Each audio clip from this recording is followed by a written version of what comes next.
Okay, अब इस video में अध्ययन करेंगे दो बिंदुओं से गुजरने वाली रेखा का ढाल या प्रवणता, और उसके लिए सूत्र का भी क्या करेंगे, प्रमाणित करेंगे कि उसके लिए सूत्र क्या होता है।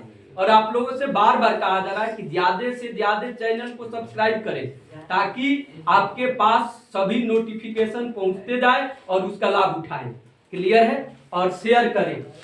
ओके, अब यहां से हमको अब पढ़ना क्या है, दो बिंदुओं से गुजरने वाली रेखा का ढाल या प्रवणता। अभी तक हमने जो रेखा का ढाल पढ़ा या प्रवणता पढ़ा, उसमें क्या सिर्फ और सिर्फ क्या है, किसी बिंदु से रेखा नहीं गुजर रहा है, उसमें किसी बिंदु का निर्देशांक नहीं दिया गया था। समझ में आ रहा है कि नहीं? लेकिन इसमें जो है यानी दो बिंदुओं से गुजरने वाली, अब यहां से ध्यान से समझना है बाबू।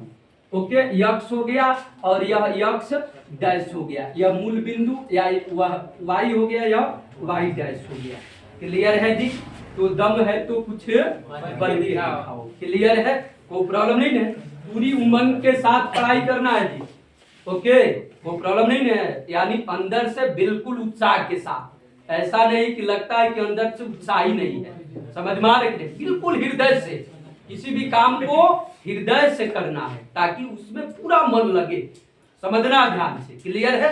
अब इसमें करते क्या है जी, यानी दो बिंदुओं से गुजरने वाले, यहाँ पर बिंदु मान लो क्या है जी, ये है, यहाँ पर बिंदु ये है, बिल्कुल ध्यान से समझना है।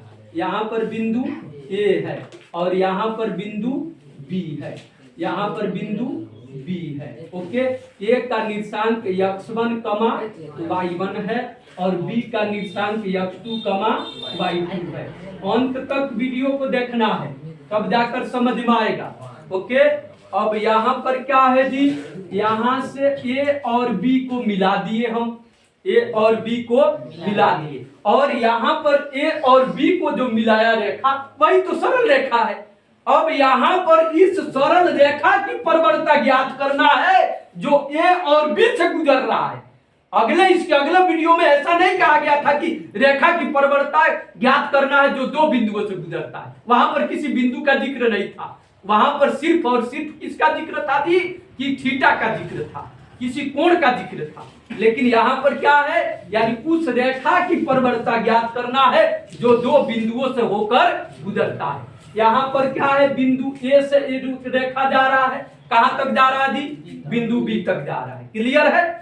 अब यहाँ पर हम क्या कर दिए, इधर इसको मिला दिए और यहाँ से इधर मिला दिए और यहाँ से इधर मिला दिए। समझना ध्यान से, यहाँ पर P दे दिए, यहाँ पर Q दे दिए। क्लियर है? अब हम जानते हैं कि निर्देशांक ज्यामिति में सभी दूरियां मूल बिंदु से मापा जाता है। अब यहाँ पर O से यहाँ पर कोई बिंदु आया है P तक, तो इसका निर्देशांक क्या हो गया, दूरी x1 हो गया, और y अक्ष पर कितना चला है जी, y1 चला है। कितना चला है, y1 चला है। इसीलिए तो इसका निर्देशांक a x1, y1 हो गया। इस बात को समझना है, आखिर बिंदु ए का निर्देशांक x1, y1 क्यों हो गया जी। यह क्या बता रहा है कि कोई बिंदु जो x अक्ष पर x1 दूरी तय किया है और y अक्ष पर कितना जी, y1 दूरी तय किया है, इसलिए इसका निर्देशांक x1, y1 हो गया। समझ में आया कि नहीं? कोई प्रॉब्लम नहीं है? इसी तरह से यहाँ पर जो है यानी कोई बिंदु बी है जो x अक्ष पर कितना दूरी तय किया बाबू, x2 दूरी तय कर दिया, और y अक्ष पर कितना दूरी तय किया, y2 दूरी तय कर दिया। इसलिए इसका निर्देशांक क्या हुआ बाबू, x2, y2। समझ में आ रहा कि नहीं? क्लियर है जी? ओके, अब हम पूछेंगे कि x अक्ष पर b कितना दूरी तय किया है जी, तो क्या बताओगे, x2 दूरी तय किया है, और y अक्ष पर कितना दूरी तय किया है, y2 दूरी तय किया है। इसलिए इसका निर्देशांक x2, y2 हो गया। और निर्देशांक ज्यामिति में सभी दूरियां कहां से मापा जाता है, मूल बिंदु से। क्लियर है जी? इस पर यह लंब है, इस पर भी यह लंब है, और इस पर भी यह लंब है, और यहाँ पर यह जब लंब है तो फिर यह आकृति क्या बन जा रहा है, आयत बन जा रहा है। आयत में क्या होता है, आमने सामने की भुजा बराबर होता है। तो यह y1 है, तो यह भी क्या बाबू y1। समझ में आ रहा है कि नहीं?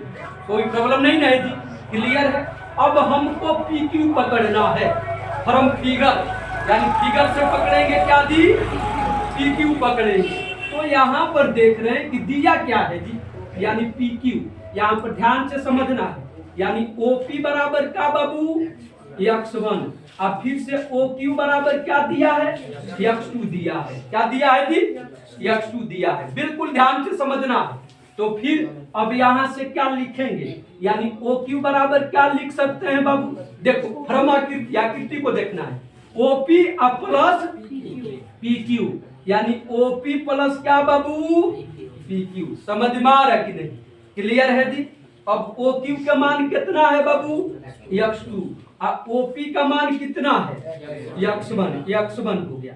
अब प्लस PQ तो दिया नहीं है, इसको ज्ञात करना है, और करके क्या लिखेंगे जी x1 अब प्लस PQ बराबर क्या बाबू x2, तब PQ बराबर क्या हो गया x2 माइनस x1, यानी PQ बराबर क्या बाबू x2 माइनस x1। अब यहाँ से PQ के जगह पर क्या रखेंगे, यही दूरी है PQ, तो PQ के जगह पर x2 माइनस, तब इसके सामने का भुजा क्या है AN है, तो AN के जगह पर x2 माइनस x1। समझ में आ रहा है कि नहीं, कोई प्रॉब्लम नहीं है, क्लियर। अब इसी तरह से इसका ज्ञात करेंगे, ठीक है जी।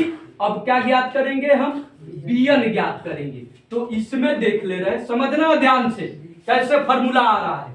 तब यहाँ पर देख रहे हैं कि BQ बराबर कितना है जी, यानी BQ बराबर y2, BQ बराबर यानी यहाँ से यहाँ तक की दूरी y2 है, और फिर से NQ बराबर कितना है, NQ बराबर y1 है। तब यहाँ से BQ बराबर क्या लिख सकते हैं बाबू, देखो तो BQ बराबर यानी BN प्लस NQ, क्या लिखेंगे जी BN प्लस NQ। समझ में आ रहा है कि नहीं, तो अब BQ का मान y2 हो गया, अब BN का मान कितना हुआ जी, BN का मान तो ज्ञात करना है, तो BN प्लस NQ का मान y1, और करके क्या लिखेंगे जी, यानी BN बराबर क्या बाबू BN प्लस y1 बराबर क्या हो जाएगा y2 हो गया, तो BN बराबर क्या जी y2 माइनस y1 हो गया।